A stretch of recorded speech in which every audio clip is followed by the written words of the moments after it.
అయినా సరే నా ప్రాణాలకు తెగించి వాళ్ళని పాపం నుంచి విడిపించేటటువంటి సత్యవాక్యాన్ని వాళ్ళకి బోధించడానికి వచ్చాను, నా ప్రాణాన్ని పణంగా పెట్టి అని ఆ వాక్యానికి అర్థం. తర్వాత ఇంకొక రెఫరెన్స్, ఇది నా రక్తము అనగా పాపక్షమాపణ నిమిత్తం అనేకుల కొరకు చిందింపబడుతున్న నిబంధన రక్తము. మత్తయి 26:28. ఇంకొక రెఫరెన్స్ కూడా చూపిస్తారు క్రైస్తవ బోధకులు, పాపక్షమాపణ నిమిత్తం అనేకుల కొరకు చిందింపబడుతున్న నిబంధన రక్తము అని చెప్పి, ఇది కూడా కొంచెం అటు ఇటుగా అలాగే ఉంటుంది. దీనికి సమాధానం, ఈ వాక్యానికి కూడా పైన చెప్పిన వివరణ దాదాపుగా సరిపోతుంది.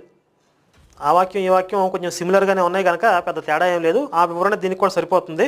ఇంకొంచెం లోతుగా పరిశీలన చేసి యేసు మాట్లాడే భాషను అర్థం చేసుకుందాం. ఉదాహరణకి యోహాను 6:53లో యేసు ఇలా అంటున్నాడు, మీరు నా శరీరం తిని నా రక్తం తాగితేనే కానీ జీవం కలవారు కారు అంటున్నాడు.